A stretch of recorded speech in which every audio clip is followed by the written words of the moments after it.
Hello दोस्तों, कहानियों के इस चैनल पे आपका बहुत बहुत स्वागत है। एक परिवार जहाँ रहते थे पूजा, उसका पति रोहन और उसकी सास मधु।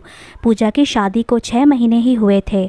शादी के बाद पूजा ने अच्छे से अपनी गृहस्थी संभाल ली। घर में सभी पूजा से खुश थे। पूजा की एक छोटी ननद भी थी, मोना।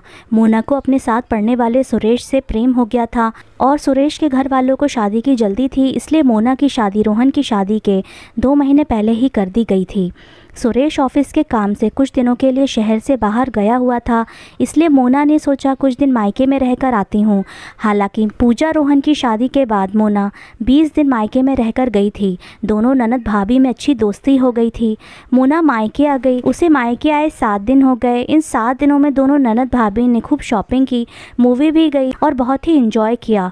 मधु भी ननद भाभी का प्रेम देखकर खुश थी। एक दिन रोहन का ऑफिस से पूजा को कॉल आया कि पूजा, मैं 2 घंटे में घर आ रहा हूँ। आज मेरे बॉस नवीन जी की शादी की सालगिरह की पार्टी में चलना है। सॉरी, उन्होंने मुझे 2 दिन पहले ही इनवाइट कर दिया था, पर ऑफिस के काम में तो मैं भूल ही गया। प्लीज़ तुम अच्छे से तैयार रहना। पूजा ने कहा, रोहन पहले से बताना था ना। खैर छोड़ो, मैं तैयार रहूँगी। फ़ोन रखने के बाद पूजा सोचने लगी, 2 घंटे आईब्रो भी बड़ी हुई हैं, हाथों पर वैक्स भी नहीं। अब क्या करूं? सबसे पहले साड़ी कौन सी पहनना है ये देख लेती हूँ। पूजा अलमारी में साड़ी देखने लगी। तभी मोना भी कमरे में आ गई। मोना को देख पूजा ने सारी बातें उसे बताई। मोना ने कहा, आप चिंता मत करो, मैं एक पार्लर वाली को जानती हूँ, उसे घर आने को कह देती हूँ। पूजा ने कहा, ठीक है। मोना ने पार्लर वाली को कॉल कर दिया। पूजा ने अलमारी में से एक लाल रंग की सिल्क की साड़ी निकाली जो बेहद ही खूबसूरत थी। मोना ने कहा, भाभी साड़ी बहुत अच्छी लग रही है। पूजा ने कहा, हाँ ये साड़ी मेरी मम्मी की है, उन्हें बेहद पसंद थी ये। मम्मी के गुजर जाने के बाद उनकी ये साड़ी अपने साथ ले आई। जानती हो, इस साड़ी को देख मुझे एहसास होता है कि माँ मेरे आसपास हैं। मैं आज यही साड़ी पहनूंगी। पूजा को साड़ी पर सलवटें दिखाई दी तो वो प्रेस करने लगी। तभी पार्लर वाली आ गई। मोना ने ये देखकर कहा, भाभी साड़ी मैं प्रेस कर देती हूँ। पूजा ने कहा, ठीक है। पूजा ने सोचा, फेशियल करवा लेती हूँ, फिर वैक्स करवा लूँगी, अभी तो समय है। पूजा फेशियल करवाने लगी और मोना साड़ी पर प्रेस करते करते बातें भी कर रही थी। अचानक से मोना का फ़ोन बजा तो देखा तो फ़ोन सुरेश का था। मोना ने प्रेस को खड़ा रखा और बात करने बाहर चली गई। उधर पूजा आंख बंद किए बैठी थी और पार्लर वाली पैर पर वैक्स करने में व्यस्त थी। तभी कुछ जलने की बदबू आई। पूजा ने देखा उसकी साड़ी जल गई। मोना को जैसे ही बदबू आई तो वो फ़ोन रखकर कमरे में आई और बोली, भाभी कुछ जल रहा है क्या? पूजा के हाथ में साड़ी थी और मोना को देख उसने गुस्से में एक जोरदार तमाचा दे दिया। मोना तिलमिला गई। पार्लर वाली सहमी सी खड़ी तमाशा देख रही थी। इस थप्पड़ की गूंज पूरे घर में गूंज रही थी। घर में तूफान आ गया था। पार्टी में जाना तो दूर की बात थी। अब पार्लर वाली चुपचाप चली गई। मोना ने रोते हुए सारी बातें मधु और रोहन को सुनाई। पूजा जली हुई साड़ी लेकर नम आंखों से अपने कमरे में ही बैठी रही। रोहन ने पूजा से कहा, तुमने सही नहीं किया पूजा, तुम्हें यूँ मोना पर हाथ नहीं उठाना चाहिए था। जाओ माफ़ी मांग लो मोना से और मामला ख़त्म कर दो। पूजा ने घूर कर देखा और कहा, तुम अपनी बहन का ही पक्ष लोगे ना? मेरी माँ की साड़ी जला दी, इसमें उनकी यादें थीं। मैं नहीं मांगने वाली माफ़ी। रोहन समझाता रहा पर पूजा अपनी ज़िद पर अड़ी रही। उधर मोना रोए जा रही थी और मधु उसे समझाए जा रही थी। सारी रात घर में कोई सो ना सका। सुबह भी घर का माहौल गर्म था। मोना और पूजा एक दूसरे से बात तो करना दूर, एक दूसरे को देख भी नहीं रही थी। मधु भी पूजा से मुँह फुलाए घूम रही थी। मधु ने पूजा से कहा, बहू तुमने मोना पर हाथ उठाकर सही नहीं किया। अरे कल को उसके ससुराल में पता चलेगा तो क्या इज्जत रह जाएगी। तुम उससे माफ़ी मांगो और बात को ख़त्म कर दो। पूजा ने कहा, मोना के कारण मेरी माँ की साड़ी जल गई।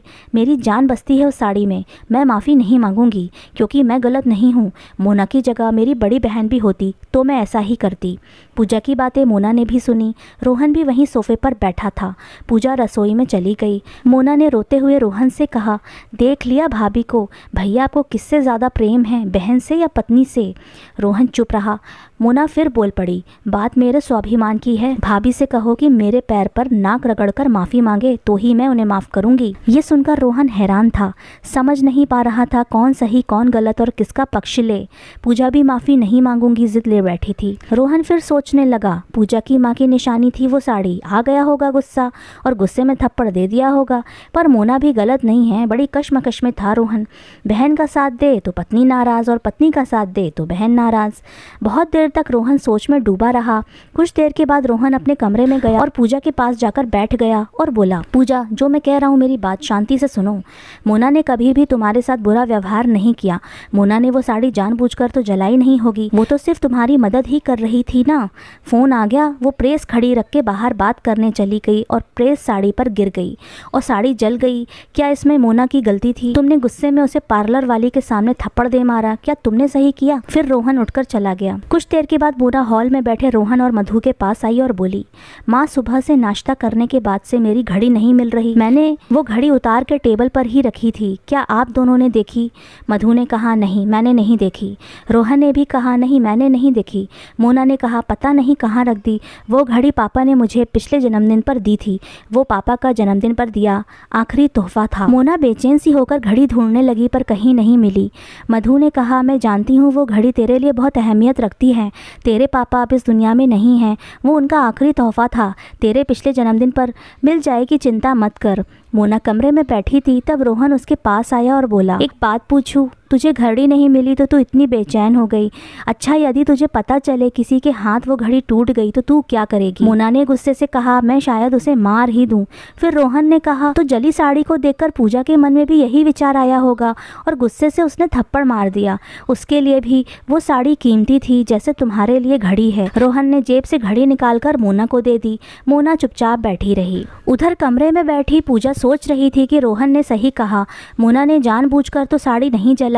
मुझे भाव आवेश में आकर उसे थप्पड़ नहीं मारना चाहिए था, वो भी उस पार्लर वाली के सामने। मुझे अपने गुस्से पर काबू रखना चाहिए था। गलती तो मैंने की है सच में।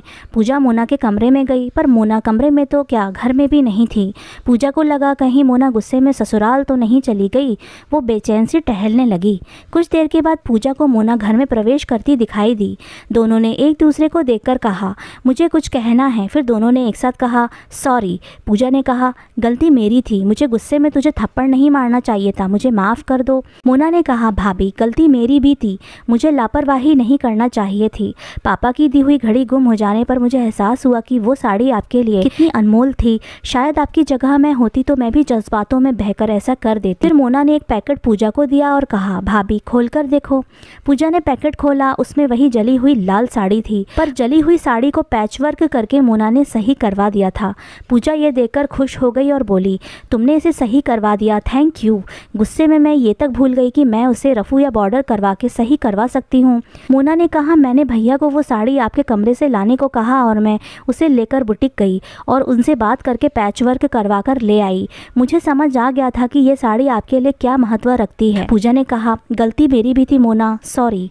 मधु ने दोनों को देखकर कहा, चलो तुम दोनों को समझ तो आया। मैं तुम दोनों को इतना ही कहूँगी कि गुस्से में ऐसा कोई काम या बात मुँह से नहीं निकालनी चाहिए जिससे संबंध खराब हो और बाद में पछताना पड़े। रोहन ने भी हंसते हुए कहा, चलो माँ, और मेरा आइडिया काम कर गया और ये झगड़ा सुलझ गया। पूजा और मोना दोनों ने एक दूसरे को गले से लगाया और मोना ने मुस्कुराते हुए रोहन से पूछा, भैया आपको किससे ज़्यादा प्रेम है, पत्नी से या बहन से? रोहन ने कहा, अपने आप से है। इस सवाल का जवाब देकर मैं अपनी जान को खतरे में नहीं डालना चाहता। और फिर सब हंसने लगे। तो कैसी लगी आपको हमारी ये कहानी, हमें कमेंट सेक्शन में ज़रूर बताइएगा और हमारे चैनल को शेयर करना और सब्सक्राइब करना भी ना भूलेगा।